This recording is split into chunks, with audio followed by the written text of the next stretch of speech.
Universidad Católica de Chile Televisión presenta la entrevista de Raquel Correa.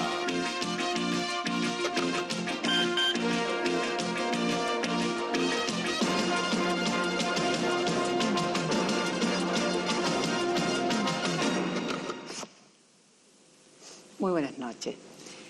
Si alguien tiene vocación política, ese es Andrés Alamán, el presidente de Renovación Nacional. Tenía 16 años cuando decidió por su cuenta y riesgo salirse del colegio particular en que estaba y entrar al liceo con la aspiración de ser presidente de la Federación de Estudiantes Secundarios.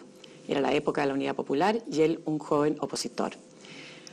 Dicen que usted trabaja en política como un ajedrecista, otras veces como un rugbyista y da vuelta el tablero, que mide sus jugadas, las calcula con tiempo. Así como de muchacho se preparó para ser presidente de FECES. Cuando no quiso ahora ser candidato a diputado, ¿se estaba preparando para ser presidente de Renovación Nacional? No, no necesariamente. Yo siempre había estado pensando en que en algún minuto iba a ser necesario, o posible, o útil para el partido que asumiera la presidencia. ¿Por qué? Porque era un relevo natural, lógico, que en algún minuto se iba a producir, y por lo tanto mi obligación era estar razonablemente lo más preparado posible.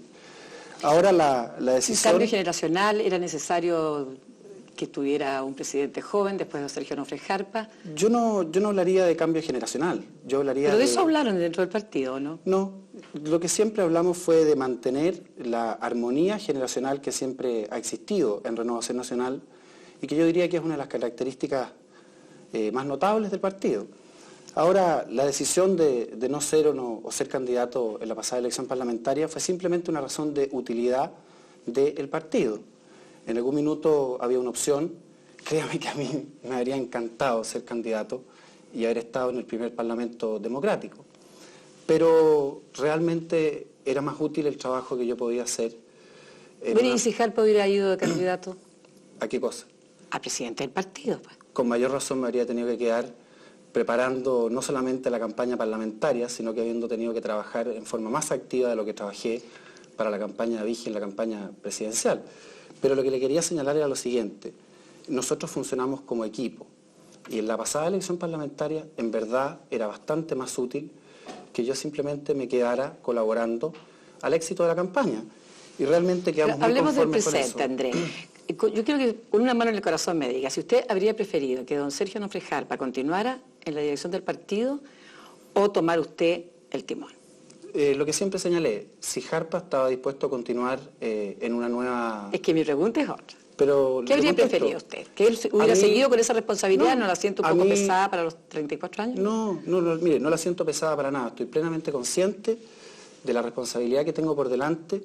Estoy muy tranquilo por el respaldo que hemos recibido y estoy muy confiado en el equipo que me acompaña. Pero dentro de las opciones que habían, la solución o el camino que siempre se insinuó fue muy claro. Si Jarpa quería continuar en la cabeza del partido, yo estaba dispuesto a acompañarlo. Si él no quería continuar, yo estaba dispuesto y tenía interés en ser presidente del partido. Trascendieron críticas antes de este relevo de un sector de Renovación Nacional que decía que el partido estaba moviéndose con poca agilidad, tal vez porque exceso de trabajo de su presidente anterior, que llegaba tarde a decisiones importantes, que ¿usted piensa acelerar al partido? Yo pienso que en esta nueva etapa efectivamente hay que actuar con mayor dinamismo y para eso hemos conformado el equipo que hoy día existe a la cabeza de Renovación y por sobre todo hemos preparado un completo plan de trabajo que yo no diría ni siquiera que es un nuevo periodo, es simplemente una nueva etapa en un proceso que se inició hace 3 años. ¿Su idea es acentuar el carácter opositor de Renovación Nacional o reforzar aquella política de los acuerdos, la democracia de los acuerdos que estuvieron propiciando? En ningún caso son cosas que se choquen o que importen alguna contradicción. En cierto modo sí llama la atención porque se insistió mucho en la democracia de los acuerdos y hay gente que tiene la impresión de que eso podría haberle restado a Renovación Nacional fuerza, perfil. Y al asumir usted dijo que iba a ser una oposición férrea o una oposición firme y que quedaron ya esos otros adjetivos de leal y de constructiva un poco en segundo plano. Mire, eso realmente no es exacto. Aquí hay cosas que son bastante claras. Primero, en el Consejo General definimos lo que nosotros hemos denominado la doctrina Jarpa, es decir, a nosotros no nos interesa que este gobierno fracase. porque el fracaso de este gobierno es el fracaso del país y nuestra idea es servir a Chile desde la oposición como estamos ahora o en el futuro desde el gobierno si lo alcanzamos. Ahora, el tema de la democracia de los acuerdos. Es muy simple, aquí hay dos maneras de encarar la vida democrática de los países. Una es el sistema que prevaleció antes de 1973, el conflicto exacerbado, el antagonismo letal. Lo otro es, manteniendo las identidades y las individualidades y las diferencias, provocar un equilibrio entre la necesidad de buscar acuerdos y la necesidad de que la democracia se vitalice con los enfoques divergentes y con el pluralismo de la sociedad. Eso se mantiene absolutamente afín. A propósito de enfoques divergentes y de pluralismo, yo quisiera saber cómo se las va a arreglar Andrés Alamán al interior del partido, con las bases, un partido que en un momento dado, no en declaraciones oficiales ni en su declaración de principios, llegó a identificarse con el régimen anterior y a decirse pinochetista. Usted que no fue precisamente destacado como pinochetista. Pero yo no veo cuál puede ser la contradicción o el problema. El punto es muy simple, nosotros mantenemos nuestra lealtad. ¿No cree usted que las bases de Renovación Nacional fueron pinochetistas y aún tienen su corazón por ahí? Pero sin duda que puede ser así, pero el punto no está ahí, el punto está en otra parte, el punto está precisamente en cuál es el enfoque o el eje de nuestra atención. Y esa fue también una de las cosas que resolvimos durante nuestro Consejo General. Aquí hay una clara opción por el futuro, mucho más importante que discutir qué pasó en Chile hace 20 años atrás, es preocuparnos de qué queremos que pase en Chile en los próximos 20 años. Mucho más importante que las pequeñas o no tan pequeñas diferencias que podamos tener respecto de la apreciación de lo que fue el gobierno anterior, son las coincidencias que tengamos respecto del presente y del futuro. Por lo tanto, no existe ninguna ni contradicción en esta materia, es algo absolutamente lógico. El gobierno militar terminó, nosotros somos fieles y leales a lo que significó el 11 de septiembre, tenemos una valoración muy positiva en lo general de lo que fue el gobierno militar, pero es pasado y a nosotros nos interesa el futuro. En el futuro, la idea es buscar más y más acercamiento hacia la UDI, la derecha, o tratar de moverse hacia el centro y disputándoselo a la democracia cristiana o a los partidos que están en ese. Mire, las dos cosas al mismo tiempo.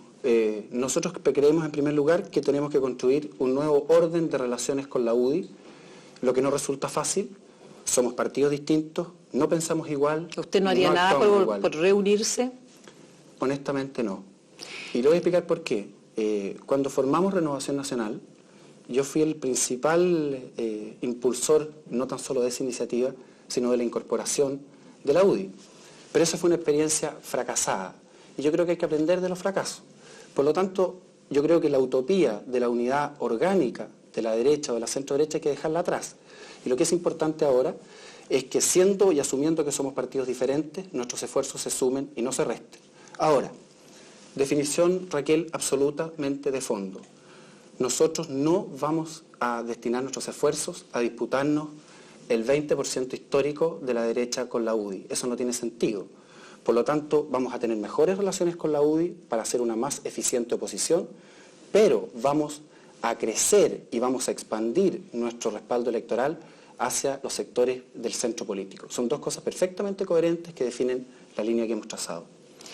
Ahora, de todas maneras, esto es en cuanto a derecha o centro-derecha, ¿no es cierto? ¿Qué le prefiere? ¿Cómo se define? Centro-derecha. Centro-derecha, pero no a todos los sectores que están en la oposición desde ese lado los llamaría centro-derecha, ¿verdad? Algunos estarán un poquito más a la derecha. derecha. Más a la derecha. El peligro mayor que se visualiza, dijo Jarpa, es la acción e intromisión de grupos de izquierda marxista en las esferas de gobierno. Ahora, quiero verlo a usted en cuanto opositor. Queremos saber a qué se refiere específicamente, a qué grupos, de qué grupos hablan. Usted fue más explícito aún, porque señaló al PPD. Mire, son dos cosas muy distintas. Por una parte, siempre que existen gobiernos de centro-izquierda, como es el actual, se produce por parte de la izquierda unos intentos importantes de penetración ideológica en la sociedad, básicamente a través del campo educacional, las comunicaciones y la cultura. Yo creo que el punto de Jarpa fue precisamente ese. Ahora, mi reflexión respecto del PPD, que ha provocado alguna polémica... La frase, porque el público no siempre sigue tan de cerca, la frase suya es: el PPD puede transformarse en un caballo de Troya de una nueva ofensiva a la izquierda, más sutil y más sofisticada, pero más peligrosa. Claro, porque es muy simple. El PPD... ¿No cree usted en los socialistas renovados? No, pero sí, por cierto que creo Y ahí está exactamente el punto. Creo que existe un proceso más o menos incipiente, eso podrá ser un asunto de opinión, de renovación del socialismo. Pero el punto es el siguiente. El PPD se presenta frente al país como un partido sin ideología, meramente programático. La primera pregunta que habría que hacerse es ¿a qué ideología podría el PPD adscribir? Obviamente no al socialismo, porque el socialismo se derrumba en todas partes del mundo y ahí hay un intento de esquivar una etiqueta que resultaría bastante mala en todo sentido. Pero el punto es el siguiente, cuando yo digo que el PPD puede transformarse en un caballo de Troya, lo que estoy diciendo es que puede ser un vehículo de expresión del socialismo. Y a mí me parece que eso es peligroso, no porque el nuevo socialismo vaya a destruir la democracia, como habría sido mi aprehensión en la década del 60 o en la década del 70, sino porque en definitiva el socialismo no funciona. Y lo curioso es que la gente del PPD parece rechazar esta aseveración, es decir, el propio PPD parece abjurar del contenido socialista que yo entiendo comparte el 90% de su militancia. Entonces yo lo que simplemente he señalado es eso. El PPD tiene una apariencia no socialista, no de izquierda, pero en definitiva puede transformarse en un vehículo de expresión de la izquierda. Y lo que me parece curioso es que eso les moleste a quienes, insisto, son miembros del Partido Socialista y del PPD. A mí, más allá de ese sector político, me interesa de qué modo ve usted que están permeando al gobierno los sectores de izquierda. Yo pienso ¿Cree que Elwin está siendo manejado por la izquierda? No, yo no diría que Elwin esté siendo manejado por nadie. Yo creo que él realmente se ha puesto en la posición que le corresponde a un presidente de Chile. Pero ciertamente hay presiones de la izquierda, hay presiones de otros sectores políticos. Bueno, todos los gobiernos democráticos están sometidos a las presiones, a los intereses. De la democracia. Son gajes de la democracia, más aún cuando usted está en una coalición. Y a eso apuntaba en mi segunda, no crítica, sino reflexión respecto de la indefinición ideológica que hoy día tiene la democracia cristiana. Porque el punto también es el siguiente. Si la democracia cristiana es el principal partido de gobierno, es el que tiene el mayor caudal electoral, y resulta que es un partido que en una serie de definiciones básicas está todavía en la más absoluta penumbra. ¿No decían ustedes mismos, Andrés, de que uno de los problemas de la política chilena era su exceso de ideologización? Son cosas completamente distintas, Raquel, porque una cuestión es volver al ideologismo cerrado, exacerbado, de visiones excluyentes, que en definitiva mató a la democracia chilena en los años 70, y otra cosa es suponer que para hacer política las ideas y los principios no tienen ningún valor. Concretamente, la democracia cristiana hoy día asume que tiene que hacer un congreso ideológico, ese es el nombre que ellos le han puesto, para ponerse al día. Reconocen que sus postulados están atrasados. ¿Cuál es la definición de la democracia cristiana hoy respecto del sistema económico? De acuerdo a su declaración de principios, es un partido que sigue siendo partidario del socialismo comunitario. Entonces, el punto es el siguiente. ¿Están atrasados porque ahora están partidarios de la economía social? Yo pienso que están atrasados, y es preocupante que estén atrasados, porque en definitiva, y esas son las palabras del propio presidente Elwin, le preguntan hace una semana atrás dónde ubica su propio partido, y él dice que no sabe dónde está, si está en la derecha, si está en la izquierda, no sabe dónde está. Y eso es peligroso, porque cuando no se sabe dónde se está, tampoco se sabe a dónde se va, más aún cuando uno está en una coalición con la izquierda. Andrés, recuerdo la noche de las elecciones, fue mi entrevistado, y ese mismo día, con la derrota en las manos, me dijo que Renovación Nacional empezaba a trabajar desde ese mismo momento para las próximas campañas presidenciales, la próxima campaña presidencial, y que tendrían candidato propio, cosa que ahora ha acuñado y ha llamado mucho la atención cuando lo dijeron en la convención, lo dijo usted mismo. Con el paso del tiempo, observando los hechos, ¿cree usted que el error y la derrota se debió a que llevaron a un independiente y no a un hombre de su fila? Si en ese momento Jarpo hubiese sido el candidato presidencial, ¿habría ganado? Mire, es difícil decir si habría ganado o no habría ganado. Mi impresión, también con la perspectiva del tiempo, es que en definitiva la derrota del plebiscito marcó también la derrota presidencial.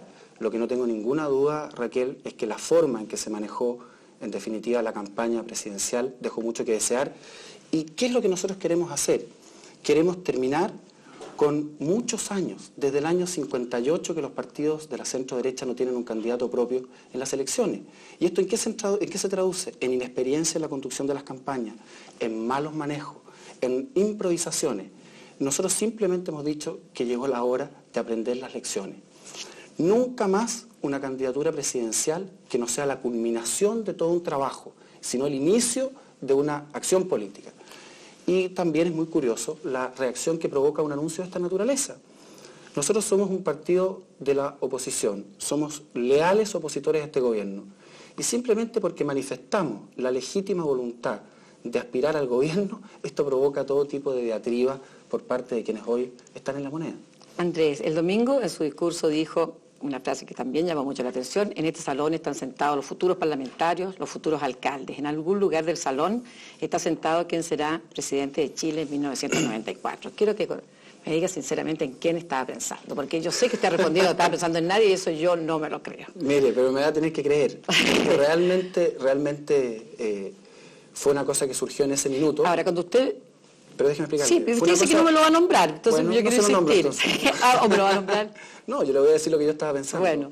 Yo lo que estaba pensando realmente era en reflejar y transmitir lo que era la voluntad de los 500 consejeros nacionales que estaban ahí.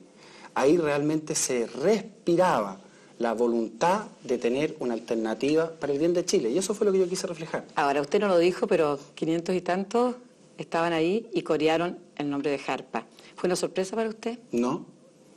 Jarpa concita una enorme adhesión en el partido, tanto para esas tareas como para otras, pero fíjese bien lo que... ¿Pero le parece realista pensar en Jarpa como candidato a la presidencia? Yo no veo por qué... 4 años más, pero mire, para un periodo de 8 años. Yo no veo por qué no. Pero fíjese bien lo que hemos dicho. Hemos dicho que queremos encarar el tema de la campaña presidencial sin personalismo y sin improvisación. Por lo tanto, ¿qué hemos dicho? Primero, el objetivo, levantar una candidatura presidencial con tiempo, bien fundada, con una plataforma programática que realmente responda. Una candidatura sin candidato sería. Entonces, un poquitito. Primero, el objetivo. En segundo lugar, el procedimiento, la expansión del partido, acercarse a otros sectores. Finalmente, la determinación del candidato. ¿Usted quiere nombre? Yo le digo claramente cuáles son los nombres. Hoy día, en Renovación Nacional, el nombre de Jarpa es el liderazgo vigente más importante en materia presidencial. Y le anticipo otro nombre más. Sebastián Piñera, sin duda, es en esa misma materia, yo diría, el liderazgo emergente de mayor importancia. Entre los propios senadores, no se puede descartar a un Sergio Díez o a un Sergio Romero. Por primera vez tenemos, en verdad, un abanico de posibilidades para enfrentar la elección presidencial. ¿Es impensable un general Pinochet en retiro? Para mí sí. En el campo de los derechos humanos, yo quiero saber cómo lo califica usted, el nuevo presidente de Renovación Nacional. ¿Fueron hechos inevitables, necesarios, justificables, atroces? ¿Qué adjetivo, cómo los calificaría? Mire, estamos hablando de hechos genéricos. Yo me quedo con lo de la Iglesia. No justificable o injustificable. ¿Qué responsabilidad atribuye usted a las Fuerzas Armadas en esos atropellos? Mire, yo creo que en primer lugar es difícil el tema de las responsabilidades colectivas. Las responsabilidades en esta materia son siempre responsabilidades individuales. Y aquí hay una cosa que también es muy importante. Este país necesita reconciliación, pero no se está logrando todavía porque no existe por parte de la sociedad chilena un camino limpio para buscar la verdad. El camino de la búsqueda de la verdad está pavimentado de demasiadas tergiversaciones, de demasiada astucia para presentar los hechos. Yo le digo francamente, ¿por qué no decimos todos la verdad? Que la izquierda reconozca lo que debe reconocer, que en la década del 60 propició... Ellos dicen que han hecho autocrítica hasta el masoquismo. Mire, no es cierto. Lo que hacen más que una autocrítica es una tergiversación en muchos sentidos de lo que realmente ocurrió. Yo lo que digo es lo siguiente, que la izquierda reconozca lo que debe reconocer, que ellos estuvieron contra el sistema democrático y que intentaron, más allá de lo que puede hoy día desconocerse, instaurar en Chile un sistema que en definitiva no era democrático. Ya, esa sería la responsabilidad. La democracia cristiana también tiene su responsabilidad. Durante su gobierno se erosionó el Estado de Derecho y se crearon muchas de las condiciones para que posteriormente, durante la Unidad Popular, se produjera el desastre que se produjo. Durante el gobierno militar, los altos mandos de las Fuerzas Armadas tienen responsabilidad, y tienen responsabilidad porque ellos debieron impedir que se cometieran un conjunto de graves violaciones a los derechos humanos. Y la nuestra, muy clara, nosotros debimos habernos organizado antes y debimos haber oír más fuerte nuestra voz para impedir que graves violaciones a los derechos humanos se hubieran cometido en Chile. Yo creo que por ese camino, por el camino de la verdad, de la limpieza, de reconocer las cosas, podemos construir el futuro. Fíjese bien, este país necesita un futuro, pero para construir un futuro no se puede tener un pasado que tiene dos historias que desgarran, que dividen, que laceran, que resucitan odiosidades. Ese es un mensaje que también nosotros queremos... ¿Y qué va a hacer con esa historia? ¿Con esa ¿Colocarla historia? en el estante? Mire, por favor, con esa historia tenemos que aprender. Y básicamente la gente joven de este país tiene la obligación de no seguir ensañándose con esa historia, aprender de ella, para que en definitiva estos hechos no se reproduzcan y por sobre todo para construir un destino compartido. ¿No le parece que la Comisión Verdad y Reconciliación es un camino para rehacer esa historia? Mire, en nosotros hicimos... de futuro. Mire, se lo digo claramente, nuestra objeción fundamental respecto de la comisión fue que nos parece arbitrario el periodo en que en definitiva debe investigar las violaciones a los derechos humanos en Chile. Sinceramente, Andrés, esa crítica la han repetido ustedes a distintas voces. ¿Sí? ¿Usted diría que hasta el 73 es comparable la cantidad y la calidad de la violación a los derechos humanos con después del 73? Sin duda que no. La intensidad de las violaciones a los derechos humanos es mucho más importante después del año 73. Pero momento, no se pueden estudiar los fenómenos sin ver las causas de los fenómenos. Y esa es nuestra gran diferencia. Ahora, en relación a la Comisión Rettig, nosotros hicimos dos observaciones. Primero dijimos, tengamos cuidado de que esta comisión no actúe con prudencia, ha actuado con prudencia. Segundo, ¿O sea, usted ha cambiado su visión? no hemos cambiado nuestra visión. Hicimos una objeción de fondo que la mantenemos. Hicimos dos prevenciones, que no invada el ámbito de atribuciones de los tribunales de justicia, lo que no ha hecho. Y en segundo lugar, que en definitiva actúe con prudencia, ha actuado con prudencia. ¿Qué espero yo de la comisión? Yo espero de la comisión que realmente cumpla su propósito, que realmente sirva a la reconciliación de los chilenos, sirva al esclarecimiento de la verdad, para realmente iniciar una nueva etapa. Eso es lo que yo espero. ¿Lo espera más a través de la Comisión Rettig, del acuerdo marco, de una nueva amnistía? Porque hay distintas posibilidades. Mire, yo creo que cada una de esas iniciativas tiene un rol que cumplir en esta tarea de alcanzar la reconciliación. O sea, ¿la solución sería una mezcla de todo esto? El acuerdo marco tiende a solucionar algunos aspectos. El ámbito de la comisión no se choca ni se toca con lo que en definitiva se estudió durante el acuerdo marco. Son cosas diferentes. Andrés, presidente de Renovación Nacional. La ley municipal, ¿no está hoy por que se le cambie? Mire, Y se pueda elegir libremente a los alcaldes como ustedes mismos propiciaron. pero si el punto es el siguiente. Primero, nosotros estamos absolutamente de acuerdo con que los alcaldes se elijan democráticamente. ¿Con quién no estamos de acuerdo? ¿Y con el cuándo? No solamente con el cuándo. Si con el cuándo también podemos estar de acuerdo. Sí, ¿cuándo? Lo que no estamos de acuerdo es, primero, con que se vuelva una politización absoluta de la vida municipal. En segundo lugar, no estamos de acuerdo con la orientación general del proyecto del Ejecutivo, que desprecia y deja en una situación extraordinariamente desmedrada la participación social en la comuna. Tercera cosa, ¿cómo va a ser razonable, Raquel, que intentemos modificar la Constitución por fascículos, ¿no es así? Y que incluso en esta materia se pretenda modificar el régimen municipal sin ni siquiera profundizar los aspectos básicos de la regionalización. La digo que sería partidario de elección de alcalde. Mi pregunta es ¿cuándo? Mire, el cuándo es el siguiente. El gobierno sostiene, ¿no es así? El gobierno sostiene que debe ser a mediados de 1991. Nosotros estamos abiertos a estudiar la oportunidad para ver en qué minuto, ¿no es así?, esto corresponde. Ahora, pero veamos esto en el contexto que corresponde. Ahora usted me pregunta, ¿usted es partidario de ahora, en este minuto, para medir fuerzas electorales como le gustaría a algunos sectores de la oposición, someter este país a una nueva contienda electoral? Le contesto derechamente, no estoy de acuerdo. Más aún, creo que sería malo para el clima del país, para alcanzar un conjunto de acuerdos que se necesitan para estabilizar el sistema. ¿Cuántos alcaldes tiene Renovación Nacional en este momento? Realmente no sé, no los tengo contados. ¿Pero quiere que les cuente cuánto tiene Elwin? Sí, claro, lo que acaba de decir. Tiene 15, pero espérese un poquitito, tiene 15.